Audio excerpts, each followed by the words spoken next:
Vamos encerrar hoje o Evangelho segundo Marcos, o nosso estudo, capítulo 16. E passado o sábado, Maria Madalena e Maria, mãe de Tiago e Salomé, compraram aromas para irem ungí-lo. E no primeiro dia da semana foram ao sepulcro, de manhã cedo, ao nascer do sol. E diziam umas às outras: quem nos revolverá a pedra da porta do sepulcro? E olhando, viram que já a pedra estava revolvida, e era ela muito grande. E entrando no sepulcro, viram um jovem assentado à direita, vestido de uma roupa comprida, branca, e ficaram espantadas. Ele, porém, disse-lhes: não vos assusteis, buscais a Jesus Nazareno, que foi crucificado. Já ressuscitou, não está aqui. Eis aqui o lugar onde o puseram. Mas ide, dizei a seus discípulos e a Pedro, que ele vai adiante de vós para a Galiléia. Ali o vereis, como ele vos disse. E saindo elas apressadamente fugiram do sepulcro, porque estavam possuídas de temor e assombro. E nada diziam a ninguém, porque temiam.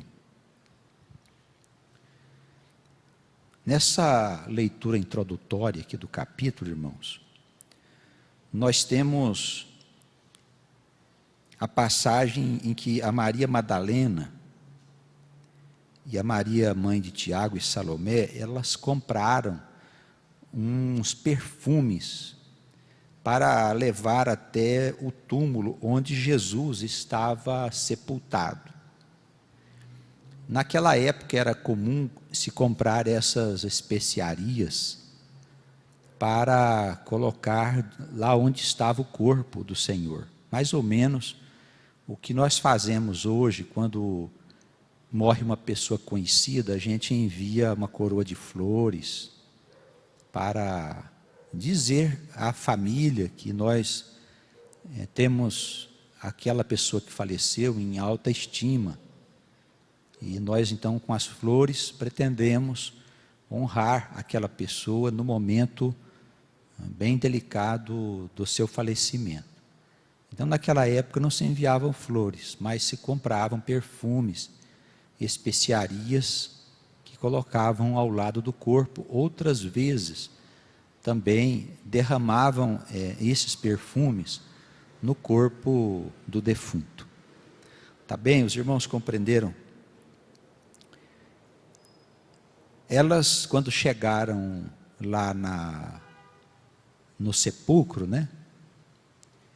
Na sepultura, elas estavam preocupadas porque esse tipo de túmulo, ele era uma caverna que se escavava na pedra, e havia como uma pequena sala onde as pessoas entravam, e depois algumas divisões lá no fundo dessa sala, onde os corpos eram colocados.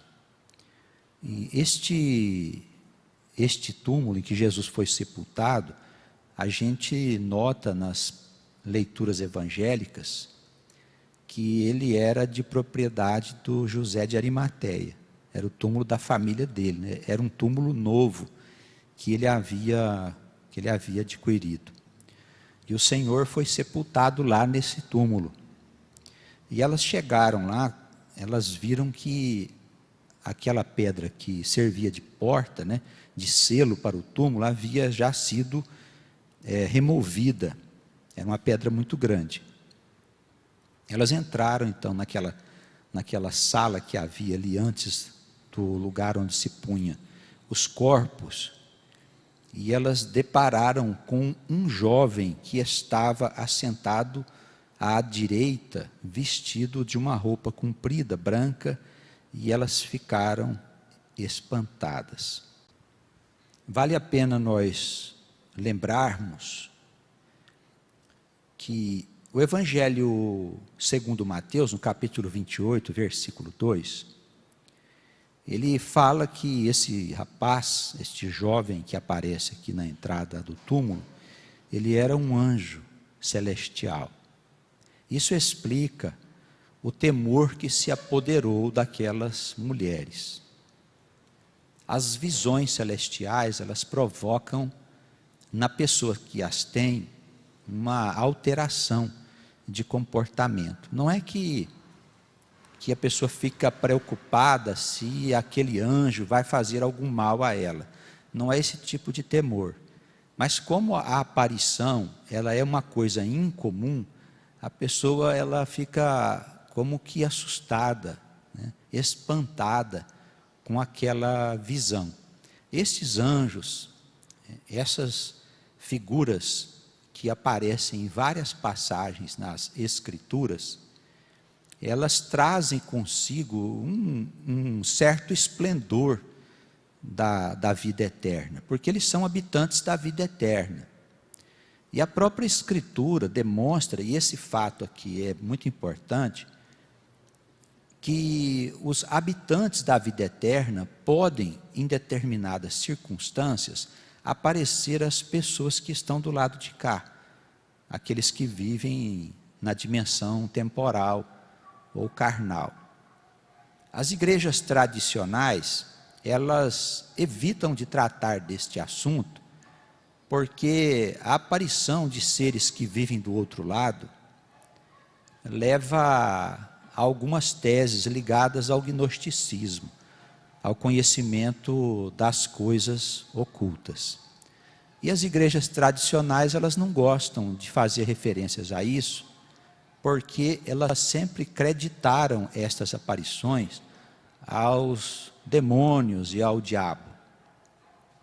Mas como nós não somos uma igreja tradicional, e nós podemos examinar todas as passagens sem qualquer tipo de preocupação, queremos deixar aqui bem claro que a Escritura testifica a aparição de pessoas, de seres que vivem na vida eterna. Esse caso aqui é uma dessas passagens. É interessante também nós notarmos que esses seres que apareciam, eles não tinham asas. Os anjos de asas, eles foram criados aqui bem para frente, depois da Idade Média, na época do renascentismo. Essas imagens que nós temos de anjos dotados de asas, elas não são imagens bíblicas, né? Nós temos a aparição de alguns seres alados em visões proféticas, mas não são pessoas. Não são pessoas como nesse caso aqui, que era um jovem vestido de uma roupa resplandecente. As visões do profeta Daniel também mostram a aparição de homens, de seres bastante semelhantes a nós. Pode-se dizer que são como nós, enviados de Deus para revelar alguma coisa aos homens. Tá bem? Então, é bom nós aprendermos com a Escritura e ter muito cuidado com aquelas coisas que nós aprendemos em certas igrejas que não têm formação doutrinária nenhuma. São igrejas que aparecem por aí e os pastores costumam falar aquilo que a maioria dos pastores falam, que todas essas aparições e manifestações do mundo invisível podem ser obras do diabo querendo enganar o homem. Isso é para ir contra aqueles que defendem que existe alguma coisa que a igreja não sabe, né? E com certeza existe muitas coisas que a igreja dos nossos dias, ela não sabe. E seria bom que aprendesse, né? E com a própria Escritura, porque a Escritura ensina, a gente tem que aprender com a Escritura. Alguma pergunta a esse respeito, irmãos? Acerca das aparições? Nós temos uma aparição famosa que é de Moisés e Elias, quando no Monte da Transfiguração eles visitam Jesus para confortá-lo, um pouco antes de Jesus ser preso. Jesus estava angustiado por causa da sua tribulação, e eles aparecem ao Senhor e o confortam, né? Fica um certo tempo com o Senhor. Não era comum que os discípulos tivessem conhecimento a respeito dessas aparições. Tanto que eles perguntaram a Jesus se deveriam fazer uma tenda para hospedar Moisés e Elias. Eles não tinham uma ideia muito clara a respeito da existência de um outro plano, que é a vida eterna, para onde vão a alma daqueles que morrem. Pois não? Pois não. Esta é uma concepção bastante comum, a crença de que aqueles que partem daqui não podem voltar para aparecer a ninguém. Existem até outras concepções mais radicais que dizem que os que saem do mundo ficam dormindo do lado de lá até o dia do juízo. Todas essas teorias que foram criadas nas igrejas ao longo da história têm como fim apenas manter o povo na ignorância das coisas espirituais. Dizem que o povo não pode saber das coisas que estão do lado de lá, dos mistérios de Deus. Não se sabe por quê, mas diz que eles não podem saber, né? Então não vamos mexer com isso, porque é uma coisa muito perigosa, o diabo, enfim. O diabo é a ignorância do povo, que é o diabo. O pior espírito que pode fazer mal a alguém é o espírito da ignorância. Quando chega na hora de morrer, o indivíduo fica desesperado, a família fica desesperada, a igreja fica desesperada, porque não sabe muito bem o que é a morte, não sabe para onde vai a alma daquele que está perto de deixar este mundo, né? Então a gente tem que se apoiar na Escritura, a Escritura é muito clara. O próprio Jesus apareceu para as pessoas, depois de ter deixado esse mundo. Nós vamos ver um pouquinho aqui adiante. Então por que alguém que vai para o lado de lá não pode aparecer? Se aparecer é o demônio? Olha que coisa mais esquisita, né? O profeta Samuel apareceu ao rei Saul, lá no Velho Testamento, na história antiga, para aconselhá-lo e dizer a ele das coisas que iriam acontecer com ele e com a sua família. Então, se nós não quisermos entender as coisas, tudo bem, fique na ignorância, mas não diga que isso não está na Escritura, porque está na Escritura, está escrito. Se você não pode dizer que o que está escrito não é verdade. Sim, nós estamos falando de consultar os mortos, né? Nós estamos falando da prática de espiritismo, que Deus proibiu lá na época de Moisés, porque esta prática era muito comum no Egito. Bem, se eles não existissem, não precisaria proibir, não é? Bastaria dizer que tudo seria o diabo. Evidente que existem práticas de espiritismo e são práticas perigosas e que podem trazer muitos enganos e mentiras para as pessoas. Mas que os mortos estão num lugar que eles podem ter contato com este mundo aqui, com certeza. Eles não estão dormindo, eles estão mais vivos do que nós. Como muitos crentes ou não costumam ver falecidos, pessoas que foram embora, podem aparecer a eles em algumas ocasiões, eles ficam assustados, e quando narram aos pastores as suas visões, os pastores falam que é o Satanás. Então, não é meu parente? Não, não é, é o Satanás que se fez de parente. Eles inventam cada coisa para dizer que o morto está morto. Eles inventam cada teoria estranha, né? Diz que o Satanás lê o pensamento dele, sabe de como que era o falecido e as particularidades do falecido, e ele então se veste de falecido para enganar a pessoa que está viva do lado de cá. São umas manobras muito esquisitas, né? Que eles tentam fazer para poder não aceitar que o sujeito não está morto, que a alma ela sobrevive à morte do corpo, ela continua existindo do lado de lá, e a igreja precisa saber disso. E a maior parte das igrejas não acreditam na sobrevivência da alma depois da morte do corpo. Pensam que a alma só vai aparecer depois do juízo. Então, a Escritura está cheia de exemplos, mas eles não querem crer. Querem crer em outras coisas, não é? Pois não, irmão?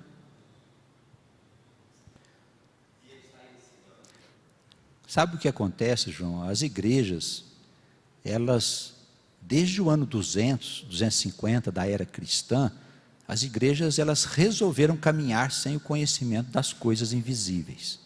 Foi uma resolução deles. Alguns padres que tinham esse conhecimento, eles foram expulsos da igreja, e até hoje eles são considerados heréticos aí pelos teólogos e historiadores da igreja cristã. Quando houve a reforma protestante, os reformadores não tocaram nesse assunto também. Eles permaneceram apenas renovando o conhecimento acerca da salvação, pela graça. A salvação da alma, o perdão dos pecados, a ressurreição, mas eles não avançaram no conhecimento das coisas ocultas. A igreja caminha com os olhos voltados para a terra e não com os olhos voltados para os céus. Isso para tristeza nossa. Porque o Evangelho de Jesus, ele só fala de vida eterna, só fala de vida além desse lugar. Paulo só falava disso. Então, como é que nós não vamos falar a verdade? Que a vida não é aqui, que a vida é lá. A verdadeira vida é do lado de lá. As pessoas não sabem disso. Por isso ficam na igreja procurando coisas para resolver os seus problemas terrenos. Se ele tiver mulher, filho, casa para morar, automóvel para andar e um bom serviço para sustentar a família, ele já se dá por satisfeito com isso. Depois morre e fica na escuridão, não sabe de nada. Ou nós avançamos para compreender aquilo que a igreja, infelizmente, não compreende, com todas as consequências, porque elas estão aqui nas Escrituras Sagradas. Ou nós vamos continuar fazendo de conta que nós andamos com Jesus, conspirando contra Jesus. Conspirando contra Jesus. Porque quem esconde a verdade não é discípulo de Cristo. Quem não tem coragem para ir contra esse sistema que está estabelecido aí na terra, não é discípulo de Jesus. Porque se nós formos agradar os homens, para nós sustentarmos as suas teorias e as suas doutrinas, nós estamos deixando de agradar a Deus. A nós importa agradar a Deus e não aos homens. Jesus teve problema semelhante. Tá bem? Vamos seguir aqui com a leitura. Versículo 9. Jesus, tendo ressuscitado na manhã do primeiro dia da semana, apareceu primeiramente a Maria Madalena, da qual tinha expulsado 7 demônios. E partindo ela, anunciou àqueles que tinham estado com ele, os quais estavam tristes e chorando. E ouvindo eles que vivia,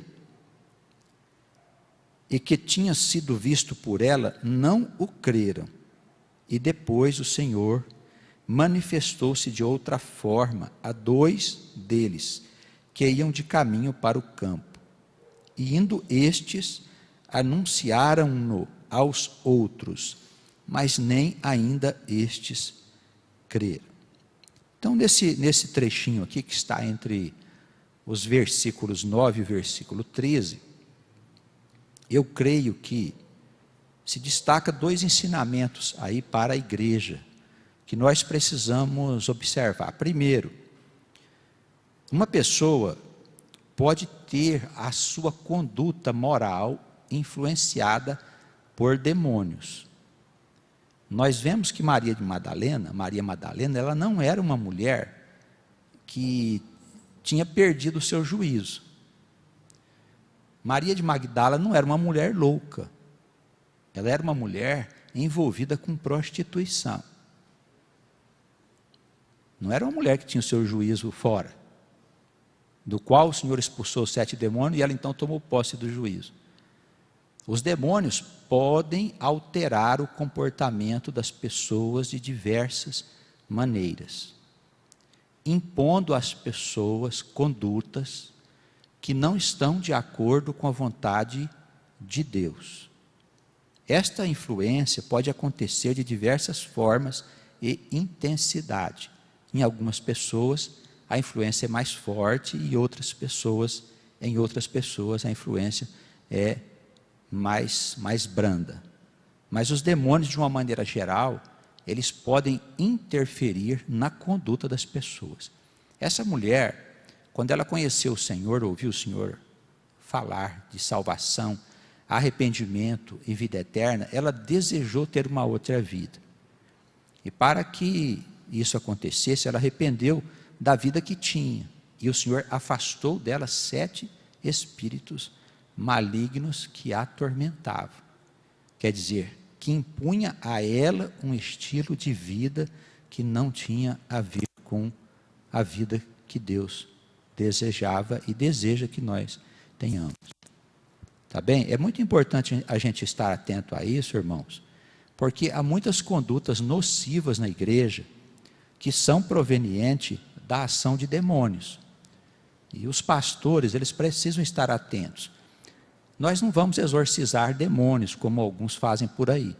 Mas os demônios, eles têm verdadeiro horror à oração.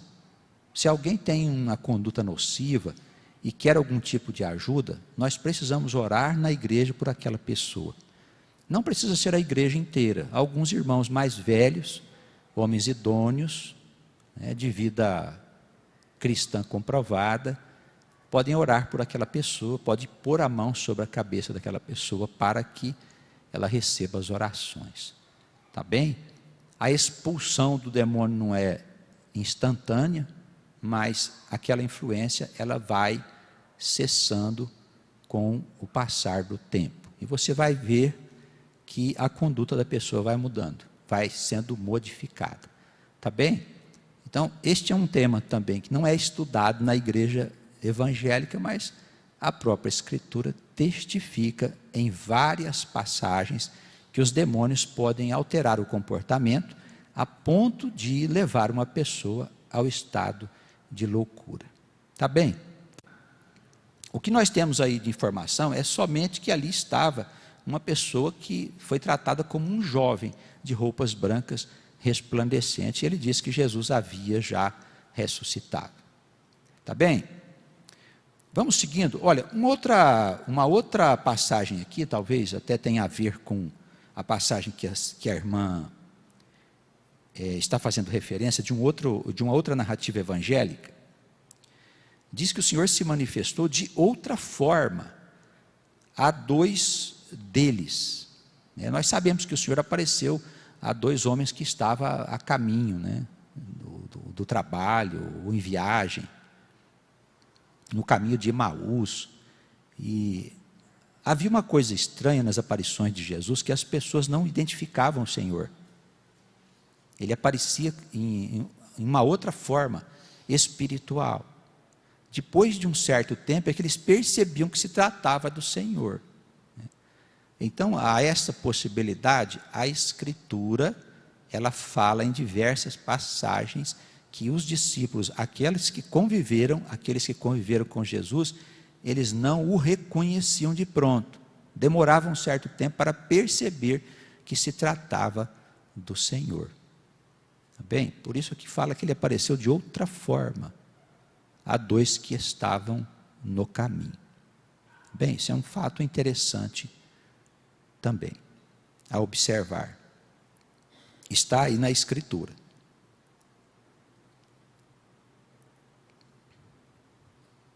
Nós vemos que as mulheres foram dizer que o Senhor vivia, mas os homens não creram. Finalmente, diz o versículo 14, apareceu o Senhor aos 11, estando eles assentados à mesa, e o Senhor lançou-lhes em rosto a sua incredulidade, e dureza de coração, por eles não haverem crido naqueles que o tinham visto já ressuscitado. Então o Senhor aparece a eles quando eles estavam reunidos em volta da mesa, e o Senhor chamou a atenção deles por duas coisas: incredulidade e dureza de coração. O que é incredulidade? É não crer. Então, se o Senhor, vamos imaginar amanhã que o irmão José falecesse. Daqui 2 ou 3 dias, o irmão José apareceu, um irmão da igreja. Diz: olha, eu estou vivo aqui, avisa o pessoal lá na igreja. É capaz de chegar aqui e dizer: ó, o Satanás foi aparecer lá em casa, falou que era o irmão José. Isso é incredulidade. Pois a Escritura diz que nós vivemos depois que nós saímos aqui dessa vida. Quem crê no Senhor não morre. É o Senhor que disse, não sou eu. Entrará e encontrará pastagens verdejantes e águas tranquilas. A vida eterna, ela já está à disposição do crente, se ele crê. Não é? Porque a misericórdia de Deus triunfa sobre o juízo, é o que diz a palavra. Ah, mas vai ter que ser julgado primeiro. Bom, você está dizendo então para mim que a lei predomina sobre a misericórdia de Deus? Isso não está escrito no Novo Testamento. Está escrito o contrário, que a misericórdia triunfa do juízo. Mas quem já entrou vai estar sujeito ao juízo? Todos estarão sujeitos à conta e acerto no dia que o Senhor for abrir o livro. Tá bem? Mas nós estamos sob a tutela de Jesus. É diferente, porque Ele já tomou sobre si os nossos pecados, as nossas transgressões. Ele não morreu em vão na cruz, Ele morreu na cruz por causa dos nossos pecados. Se a gente não acreditar, se alguém pensar que um crente em Jesus, um crente cristão, ele vai ser julgado pelos seus pecados no dia do juízo final, como são os que não creem, nós podemos jogar fora o Novo Testamento inteiro e os profetas. Essa é a gravidade da coisa, porque Ele morreu só por isso, para tomar sobre si nossas enfermidades e as nossas transgressões. Então Ele tem sobre Ele o peso das consequências dos nossos atos. Isso é Novo Testamento. O que diferencia o Novo Testamento do Velho é esse. Por que o pessoal não gosta muito de falar sobre o Novo Testamento na igreja evangélica? Porque o Novo Testamento é contra o Velho. É contra. É novidade. Ele é o contrário, né? Antigamente, nos tempos idos, antes de Cristo, a pessoa se justificava pelas suas obras, por ser virtuoso. No Novo Testamento, a pessoa se justifica pela fé. Lá você tinha que pagar com sacrifícios e obras, e dízimos e tudo mais. No Novo Testamento não, você não tem que pagar nada. Isso é Novo Testamento, senão, se você tiver que pagar, é velho. O pessoal faz umas manobras também, viu, pastor Joel, para tentar dizer que o novo e o velho são a mesma coisa. Então eles fazem uma mistura e tal, e faz uns acertos aqui e acolá, né? Mas não é, Novo Testamento é Novo Testamento. Ele dispensa o Velho Testamento, porque ele é suficiente para a nossa salvação, por causa de Cristo, não é por causa de nada, não. Porque Cristo morreu na cruz por causa de nós. Amém, pastor? Não é pela instrução que tem no Novo Testamento. Algumas pessoas pensam que o Novo Testamento é um código moral. Também é, mas não é por causa do ensinamento, mas por causa da morte sacrificial de Jesus. Quando Ele tomou sobre si o nosso pecado, Ele nos libertou. Agora vem alguém me dizer que eu sou prisioneiro da morte ou do inferno quando eu morrer? Se eu for prisioneiro, eu crendo em Jesus, da morte, a morte vai me reter? O Salmo diz que a morte não reteu o Senhor. Como é que a morte vai me reter se eu creio nele? Ela não pode me reter, nem os infernos, por causa da minha fé em Jesus. Isso é Novo Testamento, irmãos. Novo Testamento. É isso que nós temos que ensinar na igreja. Mas tem pessoas que querem continuar agradando os homens. Não se pode agradar a Deus e agradar os homens ao mesmo tempo. Por quê? Porque quando nós agradamos a Deus, a palavra dele contraria o interesse humano. A gente tem que fazer uma opção. Eu recomendo que você faça uma opção por Cristo. É bom. Na passagem de Lázaro, quando Jesus conversou com Marta, ele disse que aquele que cresce nele não morreria. Ele piorou as coisas quando disse que aquele que estava morto, que cresce nele, viveria.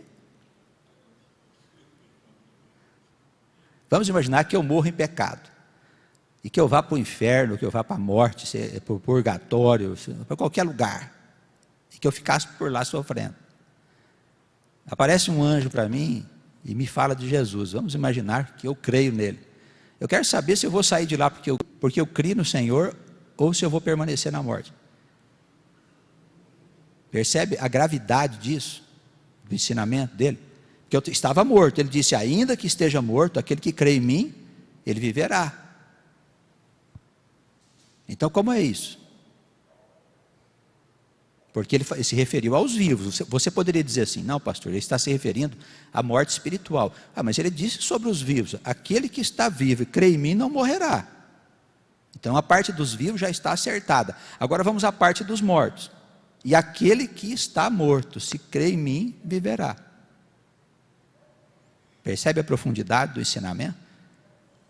Acontece que Jesus, ele penetra na morte e nos infernos. A doutrina de Jesus, ela não se limita à igreja, aos homens e à vida temporal. Ela penetra dentro da morte e do inferno. Um dia uma irmã escreveu para a rádio e ela disse que Jesus, ele saqueou o inferno e as regiões da morte. E é verdade. Ele amarrou as mãos do valente, que é o diabo, né, e libertou aqueles que estavam prisioneiros do maligno. Olha que maravilha é Jesus. Nós temos que crer nisso, irmãos. Crer nisso. Isso é Novo Testamento. Nós temos que ter coragem para aceitar aquilo que Deus quer nos revelar. Já me disseram: pastor, mas ainda não falaram sobre isso na igreja. Pois eu estou falando. Pode ser. Corre o risco de eu ser um enviado de Deus, que quer revelar uma novidade. Aquele que está morto e crer no Senhor, ele viverá. Pronto. Está dito na igreja agora uma coisa que ainda não disseram. Não é mesmo, pastor Joel? É arriscado que eu seja um enviado. Embora esteja escrito ao mesmo tempo. Não precisava nem ser enviado a alguém. A gente tem um problema muito sério na Escritura. Eu acho que isso é um mal da igreja evangélica. A gente vê na Escritura somente aquilo que nos interessa. Nós não queremos aprender com a Escritura. Nós queremos pegar passagem da Escritura para justificar o que nós pensamos. E as coisas que nós aprendemos na igreja. Nós não queremos aprender com a Escritura. Você deve aprender com a Escritura Sagrada. O Espírito Santo vai te ensinar. Vamos seguir aqui. Finalmente, apareceu então o Senhor aos 11, estando eles assentados à mesa, lançou-lhes em rosto a sua incredulidade. Depois ele falou da dureza do coração. Nós não podemos ter o nosso coração endurecido. Tá bem? E disse-lhes o Senhor: ide por todo o mundo, pregai o evangelho a toda criatura. Quem crer e for batizado será salvo, mas quem não crer será condenado. E estes sinais seguirão aos que crerem. Em meu nome expulsarão os demônios, falarão novas línguas, pegarão nas serpentes, e se beberem alguma coisa mortífera, não lhes fará dano algum. E porão as mãos sobre os enfermos e os curarão. Ora, o Senhor, depois de lhes ter falado, foi recebido no céu e assentou-se à direita de Deus. E eles, tendo partido, pregaram por todas as partes, cooperando com eles o Senhor e confirmando a palavra com os sinais que se seguiram. Amém. Então, esse é o finalzinho do Evangelho segundo Marcos, existem algumas controvérsias acerca dos versículos 9 até o versículo 20. Alguns estudiosos, eles acham que esta parte aqui do versículo 9 ao versículo 20 pode ter sido inserida nos textos bíblicos um pouco depois da época que Marcos escreveu esse evangelho. Eu só estou citando com os irmãos porque alguém pode dizer isso para vocês ficarem em dúvida, tá bem? Mas sabe-se também que lá no comecinho da história da igreja havia irmãos que citaram esses versículos aqui, o que demonstra que possivelmente alguns manuscritos já traziam essa passagem, tá bem? A dúvida está só entre os versículos 9, do versículo 9 ao versículo 20. Bem, qual é a missão daqueles que andam com o Senhor? Olha, quando nós encontramos Jesus, o que de bom o Senhor pode nos dar é o perdão dos nossos pecados. Eu acho que isso é fundamental, porque o pecado é o elemento gerador de sofrimento. Nós sofremos porque pecamos. Isso é ponto alto da igreja cristã. Todo mundo tem que saber, se você faz uma coisa errada, você vai sofrer por aquilo que fez. Não pense que porque você está na igreja, os seus pecados podem ser cometidos, que Jesus vai resolvendo seu problema. Não é assim não, viu? Tá bem? Tem gente que acha que, bom, estou na igreja, se eu cair 1, 10, 100, 200 vezes, o Senhor vai me perdoar, mesmo sabendo o que é o pecado. Não pode ser. Tá bem? Não pode ser. Porque se nós morremos para o pecado, como é que nós vamos viver com ele? Disse Paulo, o apóstolo dos gentios, pai da igreja cristã. Se nós morremos para o pecado, como é que vamos viver envolvido com ele? Ora, se nós vivemos com o pecado é porque não fomos ainda crucificados. Não encontramos ainda Jesus. Estamos ouvindo falar de Jesus só. Jesus não está no nosso coração. Tá bem? Vamos ter cuidado para nós não sermos enganados por Satanás. Eu digo isso porque na igreja evangélica e tem essa conversa por aí. Agora com Jesus eu posso até cometer pecados que não tem mais problema. Não é assim. Aqui no versículo 16 nós temos o mecanismo da salvação, né? Quem crer e for batizado será salvo, mas quem não crer será condenado. Então nós temos que crer, sermos batizados no Espírito. Os que são adeptos do batismo nas águas não tem problema nenhum. Deixa batizar o sujeito na água, mas esclarece ele que se não houver o batismo do Espírito, ele não vai ser salvo. Tá bem? Aqueles que creem apenas no batismo do Espírito, se houver o batismo do Espírito, estão salvos também. É isso que nós temos que esclarecer. Isso para não criar polêmica, se deve ou não deve batizar na água, essas coisas não são importantes para a salvação. O importante é a gente crer, não é? Eu queria fazer uma pergunta aos irmãos. Vamos ver se os irmãos podem me ajudar. Aqui no versículo 16, está escrito assim: quem crer e for batizado será salvo, mas quem não crer será condenado. Por que não se falou aqui de arrependimento? Eu arrependo e creio, ou eu creio e arrependo? Creio. Eu me arrependo e creio, ou eu creio e me arrependo? Eu preciso saber, senão fico confundido. Então, a fé vem primeiro. Bom. Então, quem crer e for batizado será salvo. É claro que o arrependimento já está aqui embutido, não é? Eu creio, se eu creio, o arrependimento vem a seguir. Eu creio nele, então eu me arrependo do que fiz. Não é? Quem for batizado, se for verdadeiro esse arrependimento, esta fé, o Espírito vai tocar o coração daquele que crê e ele será salvo. Agora, quem ele tocou a gente não sabe. Quem se arrependeu de verdade, a gente não sabe. Mas pelos frutos o conhecereis. Não é? Pelos frutos. Você se arrependeu, mas continuou fazendo coisa errada? Você se arrependeu do adultério? E continua adulterando? E que arrependimento é esse? Que fé é essa? Não é, irmãos? Então, bem, a fé é a primeira. Eu primeiro creio, depois eu me arrependo e depois eu sou batizado. Tá bem, irmãos? Olha, essa coisa de arrependimento também, a gente fala assim no plano superficial, mas arrependimento é um estado de espírito penitencial. É uma coisa que dói dentro da gente por termos cometido pecado. Não há como saber se a pessoa que se diz arrependida, se ela se arrependeu de verdade. Isso é uma experiência pessoal do crente com Deus, através de Jesus Cristo. Está bem aí? Está entendido, irmãos? Olha, agora quem não crê, pronto, já está condenado. Quem não crê, já está condenado. Por que, Alex? Por que você acha que ele disse, aquele que não crê, já está condenado? Crê no unigênito, né? Quem crê em Jesus, não é crer em Deus, não. Tem umas pessoas que fazem uma confusão muito grande. Primeiro faz uma confusão com Jesus, acha que Jesus é Deus. O Evangelho, o Novo Testamento, ele fala de fé no Filho de Deus. Quando há instrução para crer, não fala para crer em Deus. No Velho Testamento não se cria no Pai? Ora, o povo de Deus sempre creu no Pai. Qual que é o problema? Crendo no Pai, a pessoa pode cometer pecados. Como o povo de Deus cometeu pecados ao longo da história, não foi? Não foi isso? Não é isso que está escrito?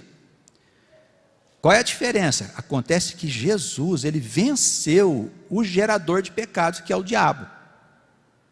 Foi tentado, foi crucificado como oferta, né, pelos nossos pecados, e por isso subiu e sentou-se à direita de Deus.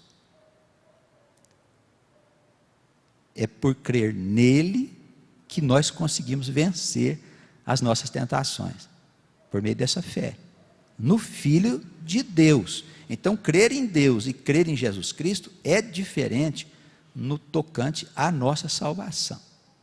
Deus enviou seu Filho para que nós fôssemos salvos. Então, eu preciso crer em Jesus Cristo para que eu possa me tornar uma pessoa melhor. Crer em Jesus, não basta crer em Deus. Os demônios também creem e estremecem, dizia Tiago, né? Percebe? Tem alguns detalhes, né? Tem alguns detalhes que às vezes as pessoas não se atentam. É muito sério, é grave. Jesus é o Senhor. Irmãos, olha, aqui no finalzinho, os sinais que seguirão os que creem: expulsarão maus espíritos, né? Falarão em novas línguas, que são as línguas estrangeiras, pegarão nas serpentes, se beberem alguma coisa mortífera, não lhe fará dano algum, porão a mão sobre os enfermos e os curarão. Por favor, não beba veneno para testar. Tá bem? Por favor, não faça isso. E nem saia por aí pegando cobras, né? Lá nos Estados Unidos, recentemente, tinham uns pastores lá que começaram a viver com cobras, serpentes, dentro de uma casa para fazer o teste. O resultado é que foram picados pelas serpentes. Um deles morreu e o outro teve que ser tirado na marra lá de dentro e levado para um hospital. Nós não podemos interpretar a Escritura no seu sentido literal absoluto. É preciso tirar o conhecimento espiritual do que está aqui. De outro modo, nós vamos encontrar pessoas que não têm o juízo no lugar, que vão sair por aí fazendo o que não convém. Só para completar rapidinho aqui, a questão da imposição de mãos. Em várias passagens no Novo Testamento fala da imposição de mãos para curar enfermos e para afastar espíritos malignos. Quando alguém estiver doente ou atormentado, você põe a mão sobre aquela pessoa e ora em nome de Jesus. Amém.